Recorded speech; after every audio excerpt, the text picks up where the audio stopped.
నమస్కారం. ఈరోజు మనం ఒక ఆసక్తికరమైన అంశం గురించి మాట్లాడుకుందాం. అణచివేతకు గురైన ఒక ప్రాంతీయ మాండలికం తనకంటూ ఒక ప్రత్యేక గుర్తింపును ఏర్పరుచుకొని నేడు మెయిన్ స్ట్రీమ్ సినిమాని ఎలా శాసిస్తోందో ఈ ఎక్స్ప్లెయినర్లో తెలుసుకుందాం. నిజంగా చెప్పాలంటే ఒక భాషా మాండలికం ఎదిగిన తీరును అర్థం చేసుకోవటం చాలా ఎగ్జైటింగ్గా ఉంటుంది. ఇంకెందుకు ఆలస్యం, ఈ అద్భుతమైన ప్రయాణాన్ని వెంటనే మొదలుపెడదాం. ఒకసారి గతాన్ని గుర్తు చేసుకుందాం.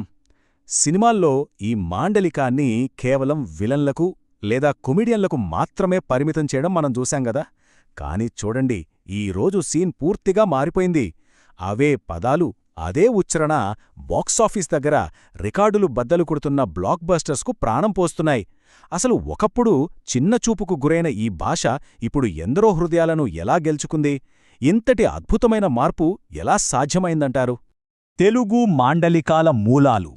ఈ అద్భుతమైన విజయాన్ని మనం పూర్తిగా అర్థం చేసుకోవాలంటే అసలీ మాండలికాల మూలాలను, వాటి భౌగోళిక నేపథ్యాన్ని పరిశీలించాలి. అసలీ వైవిధ్యం ఎక్కడి నుండి పుట్టుకొచ్చిందో ఇప్పుడు చూద్దాం. సరే, ఇప్పుడు దీని గురించి కొంచెం లోతుగా చర్చిద్దాం. భౌగోళిక పరిస్థితులు, పొరుగు రాష్ట్రాలు ఒక భాషను ఎంత న్యాచురల్గా ప్రభావితం చేస్తాయో ఇక్కడ మనం గమనించవచ్చు. రాయలసీమ ప్రాంతంపై తమిళ, కన్నడ భాషల ప్రభావం ఎలా పడిందో, అలాగే కోస్తాంధ్రపై సంస్కృతం, ఇంగ్లీష్ భాషల ప్రభావం, ఇక తెలంగాణ ప్రాంతంపై ఉర్దూ మరియు మరాఠీ భాషల ప్రభావం ఎలా ఉందో ఇక్కడ స్పష్టంగా కనిపిస్తోంది కదా. ఇక్కడ మనం సృజన ఈ పేపర్ కథనాన్ని పరిశీలిస్తే ఒక విషయం అర్థమవుతుంది. వందల సంవత్సరాల పాటు ఇతర భాషలతో జరిగిన కలయిక వల్ల ప్రతి ప్రాంతీయ మాండలికానికి తనకంటూ ఒక ప్రత్యేకమైన గుర్తింపు, స్వభావం ఎలా వచ్చిందో ఇందులో వివరించారు.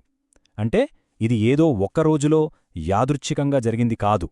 సుదీర్ఘమైన చారిత్రక పరిణామం వల్ల ఏర్పడిన ఒక సహజ ప్రక్రియ అని మనం అర్థం చేసుకోవచ్చు.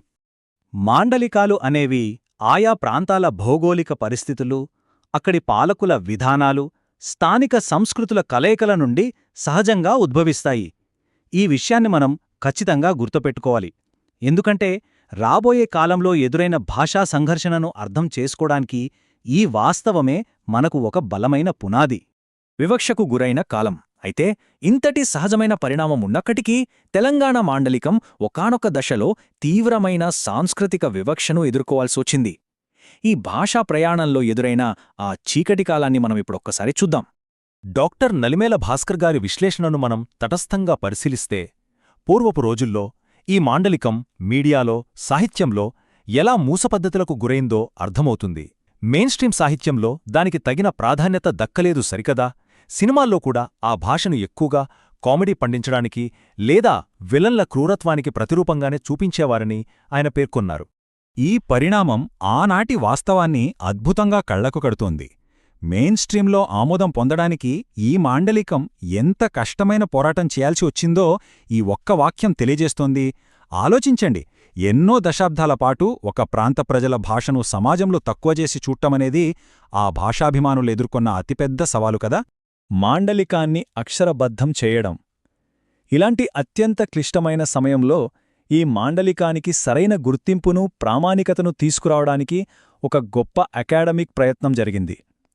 నిజం చెప్పాలంటే ఆ ప్రయత్నమే ఈ మొత్తం ప్రయాణంలో అసలైన హీరో అని మనం చెప్పుకోవచ్చు. ఇక్కడ అత్యంత ఆసక్తికరమైన విషయమేమిటంటే డాక్టర్ నలిమేల భాస్కర్ గారు రూపొందించిన తెలంగాణ పదకోశం పుస్తకమిది.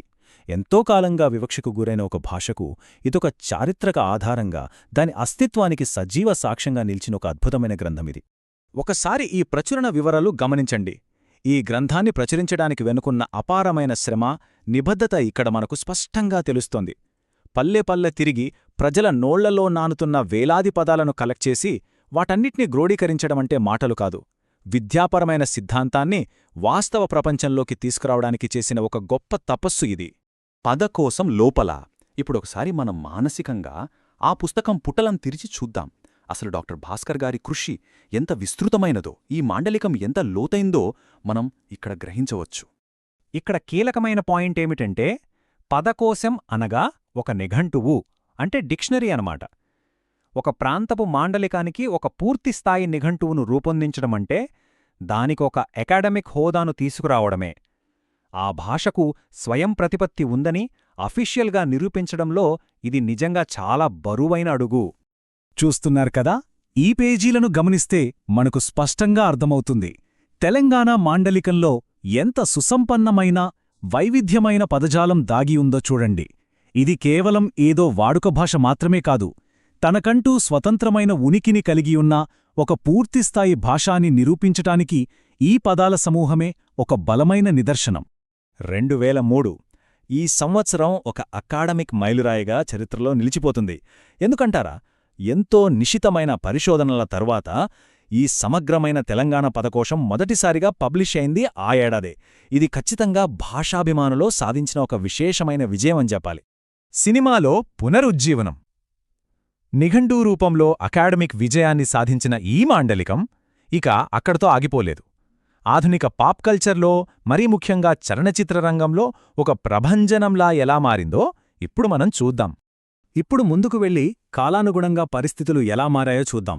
2003కు ముందు కేవలం అపహాస్యానికి గురైన స్థానం నుండి పదకోశం ద్వారా ప్రామాణికతను సాధించి నేటికాలంలో మెయిన్ స్ట్రీమ్ సినిమానే శాసించే స్థాయికి ఈ మాండలికం ఎలా ఎదిగిందో ఈ టైమ్లైన్ మనకు స్పష్టంగా వివరిస్తుంది. అద్భుతం కదా? మూలల్లో పేర్కొన్నట్లుగా ఫిదా, ఇస్మార్ట్ శంకర్ లాంటి ఆధునిక బ్లాక్బస్టర్ చిత్రాలు ఈ అద్భుతమైన మార్పుకు సజీవ ఉదాహరణలు. ఈ సినిమాల్లో తెలంగాణ మాండలికం కేవలం ఏదో ఒక అదనపు ఆకర్షణ కాదు, అసలు కథను నడిపించే ప్రధాన చోదక శక్తిగా, ప్రేక్షకుల హృదయాలను తాకే ఆత్మగా నిలిచింది. ఇది నిజంగా అనూహ్యమైన విజయం కదండి. తన ఉనికిని నిరూపించుకోవడానికి ఒకప్పుడు నిఘంటువు సహాయం అవసరమైన స్థితి నుండి నేడు కోట్లాది మంది ఆదరించే ఒక సాంస్కృతిక ప్రతీకగా, కథలనే శాసించే స్థానికి చేరడమంటే మాటలు కాదు, ఇదొక చారిత్రక ఘట్టం అనడంలో ఎలాంటి సందేహం లేదు. ఇక ముగింపుగా మిమ్మల్ని ఒక ఆలోచింపజేసే ప్రశ్న అడగాలనుకుంటున్నాను.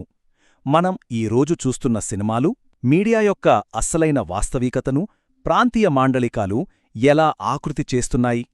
ప్రాతినిధ్యమనేది కేవలం పదాలకు మాత్రమే పరిమితమా, లేక అది ఆ ప్రాంతపు మూలాలకు, అస్తిత్వానికి ప్రతీకగా మారుతోందా? ఒక భాష సాధించిన ఈ అద్భుతమైన విజయం నేర్పే పాఠం మనందర్నీ ఖచ్చితంగా ఆలోచింపజేస్తుందని ఆశిద్దాం. మళ్ళీ మరొక ఆసక్తికరమైన అంశంతో